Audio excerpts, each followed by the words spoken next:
Ayyuhas sa'adah fi aqidatil Islam. Assalamualaikum warahmatullahi wabarakatuh.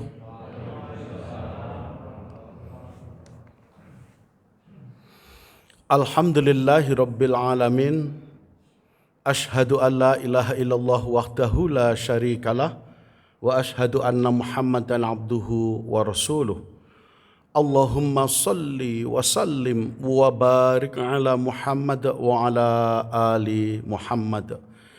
Ya ayyuhalladzina amanu taqullaha haqqa tuqatihi wa la tamutunna illa wa antum muslimun. Sadaqallahul azim. Sehat standan Ibu Bapak? Alhamdulillah, bersyukur kepada Allah, di antara orang-orang yang sakit kita masih disehatkan oleh Allah sehingga bisa bermuajahah di majelis ini menunaikan ibadah sholat subuh berjamaah, dan bukan sekedar sebagai kewajiban tapi titah Allah kita sebagai abdun di muka bumi. Di antara orang-orang yang sibuk repot kita masih dilonggarkan waktu sehingga bisa berbagi ilmu di majelis yang penuh berkah. Dan di antara orang-orang yang sudah meninggal, kita masih diberi kesempatan Allah hidup sampai pagi hari ini, karena bukan jaminan lusa, pekan depan mendekati Idul Fitri atau mendekati Idul Adha, mungkin salah satu dari kita ada yang ditakziai. Inilah alasan yang melatar belakangi mengapa kita mesti bersyukur atas karunia Allah dengan usia yang sampai hari ini kita masih tegak berdiri. Jamaah rahimakumullah, saya kalau masuk masjid ini hanya 3. Begitu. Waktu diundang di Masjid Saliman biasa. Tapi di masjid ini begitu. Kapan masjid saya bisa seperti ini? Bukti bahwa orang Islam di sekitar masjid ini betul-betul didirikan dengan sepenuh hati. Dan para pengurus takmirnya mengurus dengan baik karena bersih, tidak ada debu, dan nyaman. Bahkan perasaan saya kayak tepat di depan multazam tadi. Stimulus itu penting untuk menghadirkan suasana spirituality. Bapak Ibu rahimakumullah, dalam Islam ada 4 hal yang mesti disegerakan. Yang pertama, as-salatu ala waqtiha, menyegerakan salat, menyegerakan ghairu mutasawwi dengan yata'ajjal, beda dengan tergesa-gesa. Menyegerakan bisa tepat waktu, bisa juga ukurannya bil jamaah. Bukan menyegerakan, tidak bisa disamakan dengan yata'ajjal, tergesa-gesa. Saya akan menceritakan poin keempat, yang 1, 2, 3 insya Allah di masyarakat sini sudah clear. Yang kedua, taubatan nasuha. Dalam Al-Baqarah dan Ali Imran 133 dijelaskan dengan baik. Mohon diingatkan kalau saya salah sebut ayat dan penomorannya. Taubatan nasuha, konteks di sini ada 2. Biasanya orang gampang, yang pertama, gue kadung tobat, saya ngelakoni, mengko wae lah, nanggung. Engko kadung nangis, jebul sing nglakoni. Padahal ketika sudah bertobat dan terulang lagi, ma'fu fil Islam. Allah maafkan. Kenapa? Tanpa kesengajaan. Bukti bahwa kita ini bukan bangsa malaikat, masih manusia. Aslul fi'li kata manusia adalah al-insan, nasya, yansa, lupa, ana ansa. Saya lupa, huwa, yansa, dia lupa. Anta tansa, Anda lupa. Wajar. Tapi tentu tidak berturut-turut lupanya. Yang ketiga, bersegera memakamkan jenazah. Jangan sampai jenazah itu memikul penderitaan menunggu keluarganya. Tidak boleh dalam Islam. Kok mboten ndang dimakamke? Masih nunggu Pak, anak pertamanya itu kesayangan loh Pak. Di mana? Di Kalimantan. Akhirnya dimakamkan besok. Secara medis, tubuh manusia yang sudah tidak ada rohnya sama dengan bangkai yang lain.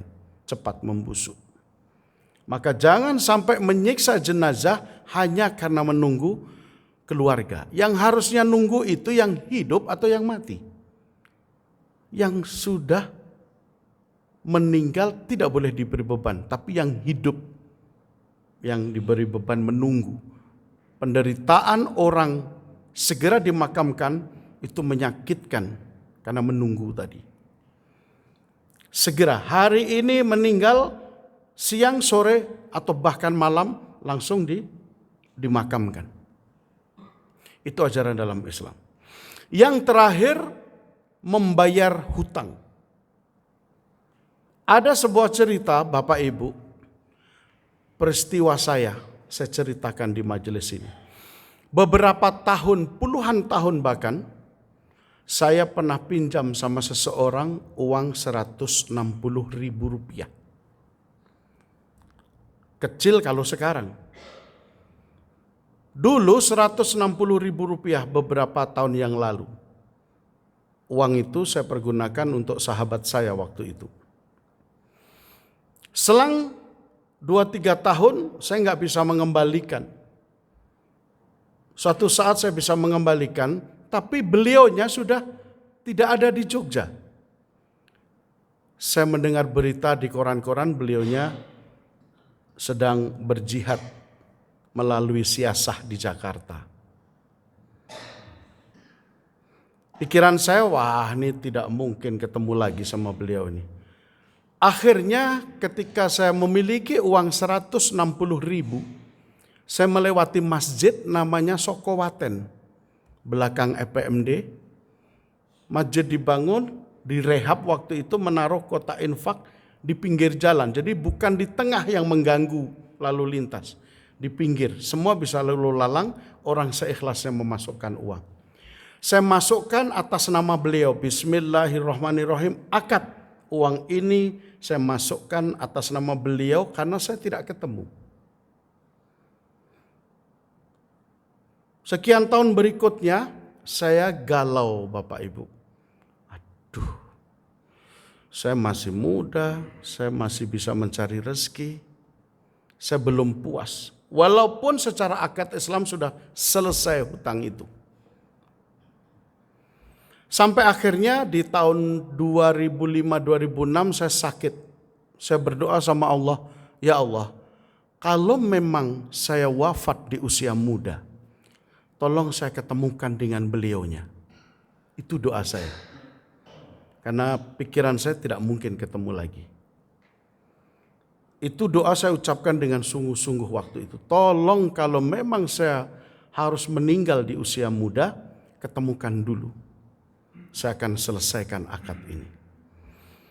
Sampai pada akhirnya, Bapak Ibu, tiba-tiba saya diundang untuk imam dan khotib sholat id oleh warga sini.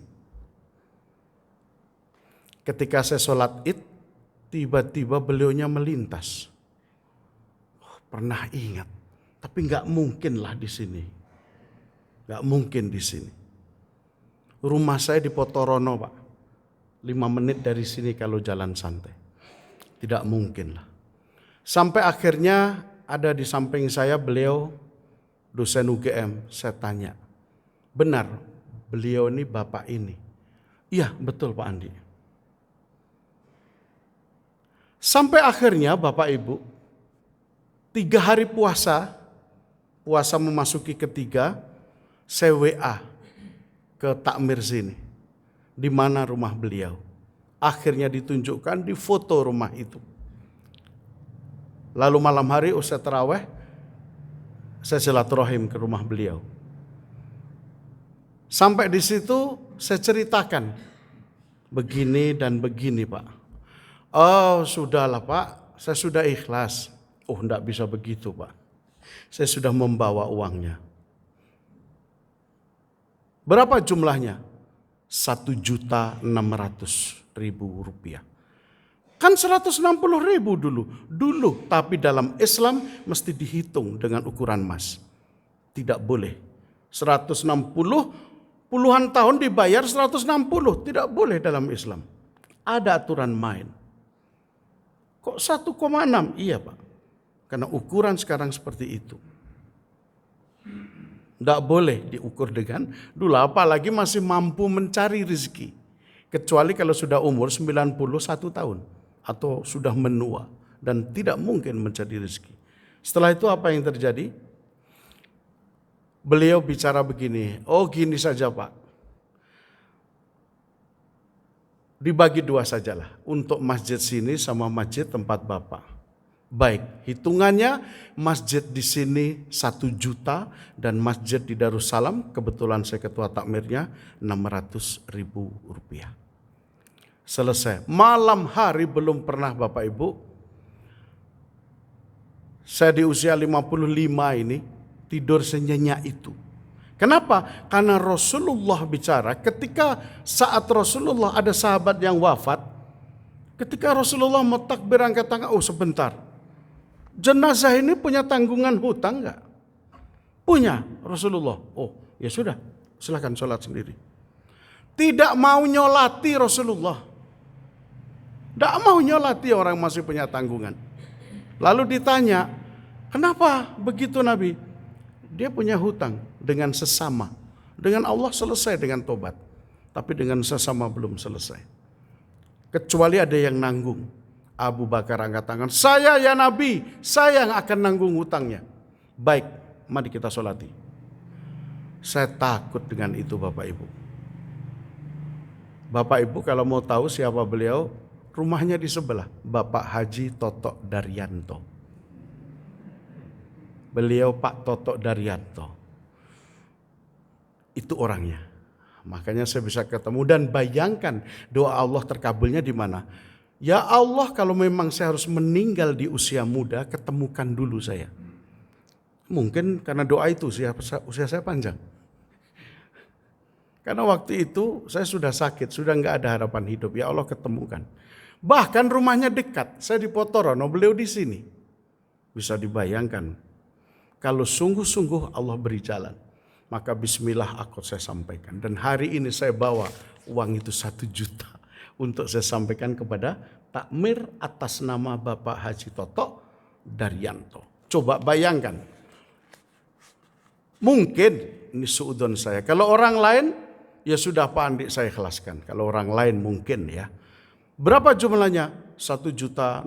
Oh sini kalau 1.600.000. Tapi tidak dilakukan. Oh gini saja.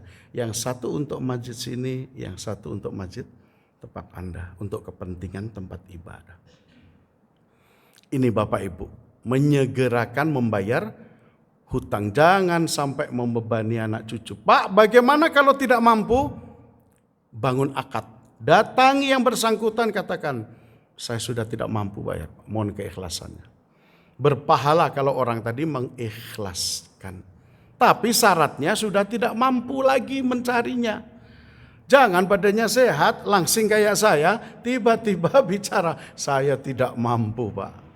Tidak boleh. Memperbarui akad itu penting. Ini Bapak Ibu rahimakumullah. 4 hal yang mesti disegerakan dalam Islam. Yang pertama, as-salatu ala waqtiha. Yang kedua, taubatan nasuha. Yang ketiga, menyegerakan memakamkan jenazah. Yang terakhir, menyegerakan membayar hutang. Barakallah, semoga ibu bapak disehatkan oleh Allah Subhanahu wa taala dan bisa bertemu dengan fitri yang agung. Aqulu qouli hadza. Assalamualaikum warahmatullahi wabarakatuh.